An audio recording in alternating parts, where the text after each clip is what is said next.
Es un placer estar con ustedes, hermanos. El tema del día de hoy dice el amor. Soy su hermano en Cristo, Pastor Bruno Mateus González. El amor, hermanos, el amor en la Biblia está descrito como un vínculo perfecto y cómo no, si Dios mismo es amor. Y los temas sobre el amor son señalados muchas veces y en diferentes sentidos. Mas, sin embargo, los judíos tenían otro concepto acerca de la llegada del Mesías. Y por supuesto, no era el amor uno de los pensamientos o planes que ellos tenían en mente. La historia de Israel estuvo marcada por la espera del Mesías prometido desde siglos anteriores.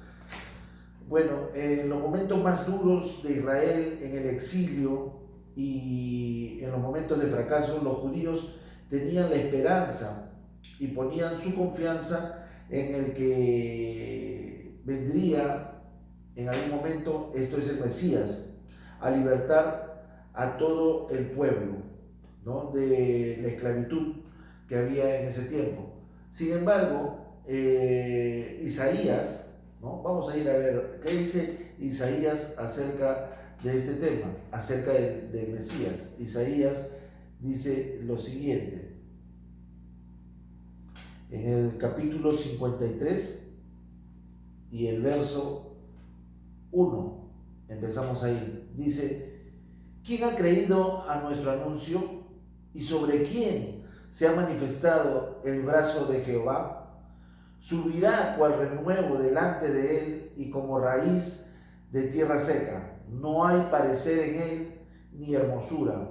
No le veremos más y será sin atractivo para que le deseemos. Despreciado y desechado entre los hombres, varón de dolores, experimentado en quebranto, y como que escondimos de él el rostro, fue menospreciado y no lo estimamos. Ciertamente él llevó nuestras enfermedades, sufrió nuestros dolores, y nosotros lo tuvimos por azotado, por herido y abatido de Dios. Mas él herido fue por nuestras rebeliones, molido por nuestros pecados. El castigo de nuestra paz fue sobre él, y por su llaga nosotros fuimos curados.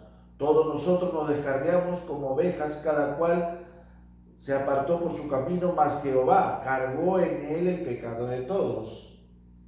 Angustiado él y afligido, no abrió su boca. Como cordero fue llevado al matadero, y como oveja delante de sus trasquiladores, enmudeció y no abrió su boca. Esta es la descripción que nos da Isaías acerca del Mesías. Pero había quienes pensaban de otra manera, ¿no?, que el Mesías venía de un modo distinto. Pero el pueblo eligió la descripción más gloriosa, ¿no?, para la venida del Mesías. Los fariseos esperaban a un gran legislador, ¿sí? Los fariseos esperaban a un gran legislador que impusiera otro tipo de leyes. Los celotas esperaban aquí a un gran guerrero, y los esenios a un sacerdote de un culto nuevo. Los esenios eran una secta que vivían en el desierto y que tenían problemas siempre con los fariseos y con todo el resto. Era una religión distinta. Nadie pensaba que dentro de la masa pecadora, ¿no?, de los hombres, iba uno más entre ellos como si fuera nadie, y que era, sin embargo, el Mesías esperado. Era el Hijo de Dios, sin armas, sin escolta, como un desconocido, un humilde Galileo de Nazaret. Así se presentaba el Mesías, como un sencillo carpintero, sin estudios y sin títulos. Así venía el Salvador de este mundo, cuando las personas lo esperaban de otra manera, ¿no? Pero, sin embargo, en medio de su gran humildad ocurrió lo siguiente, que está escrito en la Biblia. Vayamos nosotros al Nuevo Testamento, al libro de Lucas, en el capítulo 3 y el verso 21, dice la palabra lo siguiente: aconteció que cuando todo el pueblo se bautizaba, también Jesús fue bautizado, y orando el cielo se abrió. Estamos viendo que él iba en ese grupo de pecadores también, caminando para ser bautizado. Y descendió el Espíritu Santo sobre él en forma corporal como de paloma, y vino una voz del cielo que decía: tú eres mi Hijo amado, en ti tengo complacencia. En ti tengo complacencia. Decía así la Escritura. Amén. Bueno, luego de todo esto, nosotros podemos decir que efectivamente el Mesías no venía como muchos lo pensaban, no venía como un guerrero, no venía a libertar al pueblo de la esclavitud como ellos lo pensaban, que iba a ser un gran libertador, que iba a legislar nuevas leyes, que iba a venir y iba a abolir todo lo que es la esclavitud de los judíos frente a los romanos. No fue así. Mas dice en el libro de Juan, vayamos nosotros al libro de Juan. Juan en el capítulo 1 y el verso 27 dice así: este es el que viene después de mí, el que es antes de mí, dice Juan, del cual yo no soy digno de desatar la correa de su calzado. Y dice el 26, Juan le respondió diciendo: yo bautizo en agua, mas en medio de vosotros está uno a quien vosotros no conocéis, dice Juan Bautista. El 29 dice: al siguiente día vio Juan a Jesús que venía a él y dijo: he aquí el Cordero de Dios que quita el pecado del mundo. Este es aquel de quien yo dije: después de mí viene un varón, el cual es antes que mí, porque era primero que yo, y yo no le conocía, mas ahora, para que fuese manifestado a Israel, por esto viene y yo bautizo con agua, dice Juan ahí.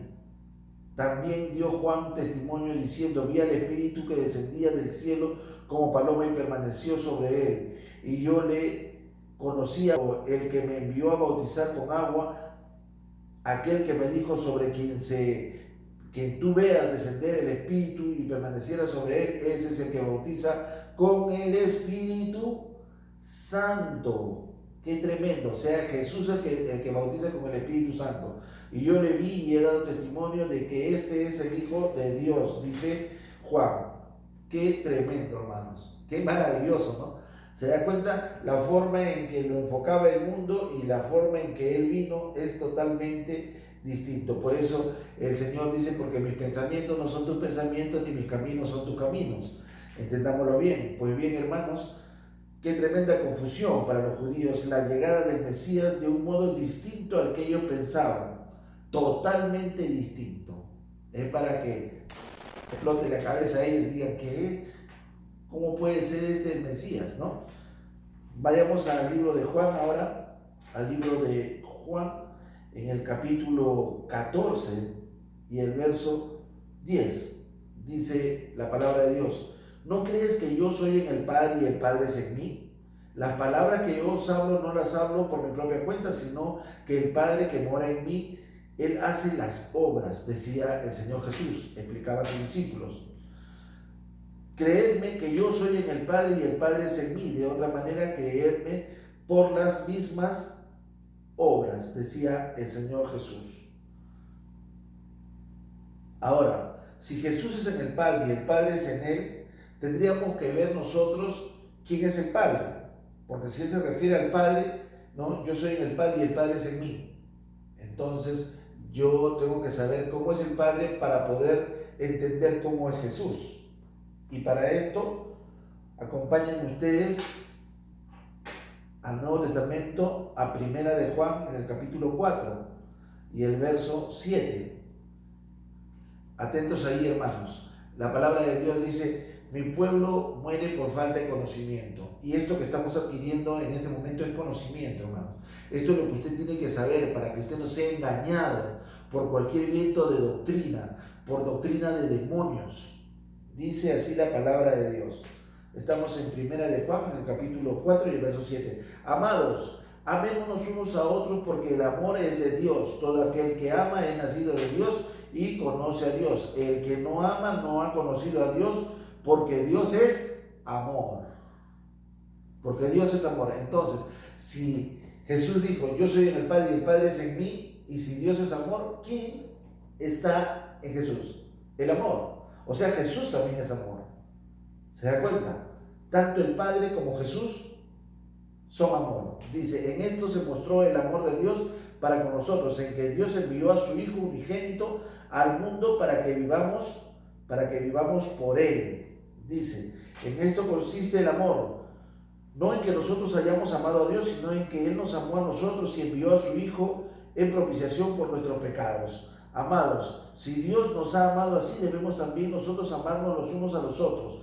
Nadie ha visto jamás a Dios. Si no nos amamos unos a otros, Dios permanece en nosotros y su amor se ha perfeccionado en nosotros. En esto conocemos que permanecemos en Él y Él en nosotros, en que nos ha dado de su Espíritu. Qué maravilloso. En su gran amor, Dios nos ha dado de su Espíritu. ¿Y qué dice el Espíritu Santo que mora en nosotros? Que nos amemos unos a otros. Y tiene que decir eso, ¿por qué razón? Porque el Espíritu Santo es el Espíritu de Dios. Y si el Espíritu de Dios mora en nosotros, nosotros tenemos que amarnos los unos a los otros. Por eso Jesús decía, yo soy en el Padre y el Padre es en mí. ¿Quién estaba en Jesús? El Espíritu Santo, el Espíritu de Dios, porque Dios es amor. Hasta ahí vamos entendiendo algo sobre el amor, algo que de repente muchos no habían interpretado de esa manera. Y todo lo que viene de Dios para nosotros, hermanos, tiene que ver con su amor. Según de Timoteo 3:16 dice lo siguiente: toda la escritura es inspirada por Dios y útil. O sea que si tú le das algo a tu hijo porque lo amas, lo que tú le das le va a ser útil. Tú tienes que darle algo que a él le sea útil, ¿no? ¿Por qué? Porque lo amas. Y si él quiere tener una carrera y necesita una cosa u otra cosa, seguro que tú vas a matricularlo tal vez en una universidad, tal vez vas a comprarle los implementos que él necesita para desarrollar su carrera. Pero ¿por qué haces todo eso? Porque lo amas. Así también Dios nos da su palabra porque Él nos ama a nosotros y para que nosotros podamos ser mejores. ¿Qué dice la Escritura en 2 Timoteo 3:16? Toda la Escritura es inspirada por Dios y útil para enseñar, para redarguir, para corregir, para instruir en justicia, a fin de que el hombre de Dios sea perfecto, enteramente preparado para toda buena obra. O sea, Dios nos prepara, nos instruye, nos enseña. ¿Para qué? Para que estemos preparados para toda buena obra, para toda buena obra. Y esto es sumamente importante, hermanos. Por eso cada uno de sus mandamientos y estatutos que Él nos da en la Escritura misma, es porque esta Escritura, hermanos, que Dios nos ha enviado, está diseñada para nuestro beneficio y éxito en la vida. Por eso Dios diseñó la palabra de Dios. Hay quienes piensan, no, la palabra de Dios, la Biblia, eso es para cuando dejemos este mundo, para cuando partamos, cuando estemos muertos. Y no es así. La Escritura ha sido diseñada por Dios para beneficio nuestro en esta vida, para aplicarlo en nuestra vida, en este tiempo. La palabra de Dios es para este tiempo, no es para cuando usted se muera, es para ahora. ¿Ah? Hay quienes están pensando, no, eso ya es el día que me muera, y eso no es así. Amén. Entonces es para nuestro éxito en nuestra vida, de acuerdo al propósito de Dios. Por eso lo que acabo de leerle, lo de 2 Timoteo 3:16. ¿Y por qué hace esto Dios por nosotros? Porque Él nos ama, ¿no? Porque Él nos ama. Por eso dice también Jeremías, vayamos allá, al Antiguo Testamento, al libro de Jeremías, dice en el capítulo 29 y el verso 11, dice así la palabra de Dios: porque yo sé los pensamientos. El Señor dice, yo sé los pensamientos. El Señor está diciendo, yo sé los pensamientos, está diciendo, yo sé lo que hago. Yo ya tengo un plan. Yo sé los pensamientos que tengo acerca de vosotros porque yo los diseñé, yo los creé. Yo sé qué es lo que ustedes necesitan, está diciendo el Señor. Dice, porque yo sé los pensamientos que tengo acerca de vosotros, dice Jehová, pensamientos de paz y no de mal, para daros el fin que esperáis. ¿Se da cuenta? ¿Quién no quiere el mejor fin para sus seres queridos sino el Padre? Y nuestro Padre que está en los cielos quiere lo mejor para cada uno de nosotros. Pensamientos de paz, ¿no? Pensamientos de paz, dice el Señor. Dijo también el Señor Jesús en Juan, en el capítulo 10 y el verso 18. Y dirán tal vez ustedes, hermanos, ¿por qué voy tanto a la Escritura? Porque es necesario que se digan las cosas como están escritas. Es así. Juan 10, 18 dice, nadie, dice, hablando de que le iban a quitar la vida, ¿no? Nadie me la quita, dice el Señor, sino que yo de mí mismo la pongo. Tengo poder para ponerla y tengo poder para volverla a tomar. Este mandamiento recibí de mi Padre. El Señor Jesús estaba poniendo su vida por obediencia al Padre, y el Padre es amor, y el Padre moraba en él, y por amor de Dios pone él su vida por nosotros cuando estábamos nosotros muertos en nuestros delitos y nuestros pecados. Entonces, todo eso fue hecho por amor. Por otro lado, dice también la Biblia en Primera de Corintios, y en el capítulo 13 y el verso 4, dice así: el amor es sufrido. A ver, díganme ustedes si esto se ajusta a lo que hizo nuestro Señor Jesucristo. Quisiera una opinión de ustedes. El amor es sufrido. ¿Sufrió nuestro Señor Jesús? El amor es benigno. ¿Era bueno el Señor Jesús? ¿Era benigno? El amor no tiene envidia. Jesús jamás nos envidió a nosotros. El amor no es jactancioso. El amor no se envanece. Miren, está describiendo al Señor Jesucristo. El amor no hace nada indebido. No busca lo suyo, no se irrita, no guarda rencor, no se goza de la injusticia, mas se goza de la verdad. ¿Y qué dice el Señor? Yo soy el camino y la verdad y la vida. ¿Se dan cuenta? Eso es el amor, y eso es lo que ejecutaba nuestro Señor Jesucristo en ese tiempo. Y por último, el Señor Jesús dijo algo que escandalizó a todas las personas de aquel tiempo. Y para esto vamos a ir al libro de Mateo. Disculpen, hermanos, que estamos corriendo un poco porque también el tiempo que tenemos es corto. Mateo en el capítulo 22 y el verso 34. Miren lo que dice el Señor Jesús. El gran mandamiento. Entonces los fariseos, estaban rodeados de fariseos, usted sabe, ¿no? Entonces los fariseos, oyendo que había hecho callar a los saduceos, se juntaron a una, y uno de ellos, intérprete de la ley, preguntó por tentarle, imagínense, ya diciendo: maestro, ¿cuál es el gran mandamiento en la ley? ¿No? ¿Cuál es el gran mandamiento en la ley? Porque había varios mandamientos. ¿Cuál es el gran mandamiento en la ley? Jesús le dijo: amarás al Señor tu Dios con todo tu corazón y con toda tu alma y con toda tu mente. Este es el primero y grande mandamiento. Y el segundo es semejante: amarás a tu prójimo como a ti mismo. De estos dos mandamientos depende toda la ley y los profetas. Está diciendo: amarás al Señor tu Dios y amarás a tu prójimo. En los dos casos interviene el amor. ¿Se da cuenta usted? En los dos casos interviene el amor. Y dice que en esto, dice así, de esto depende, de estos dos mandamientos depende toda la ley y los profetas. De esto, del amor, depende todo esto. Toda la Biblia depende del amor. Está reduciendo todo a dos mandamientos: el amor a Dios y el amor al prójimo. Hermanos, si nosotros amáramos tanto a Dios como debe ser, lo obedeceríamos en todo y no habría ningún problema. Y si amáramos al prójimo como nos amamos nosotros, no hubiera guerras, no hubiera violaciones, nadie se mataría a nadie, nadie haría daño a nadie. ¿Se dan cuenta? Por eso el Señor dice: en estos dos mandamientos se resume la ley y los profetas. Ese es el objetivo. El objetivo es el amor, el vínculo perfecto. Dios es amor, hermanos. Amén. Muy bien, hermanos, oremos.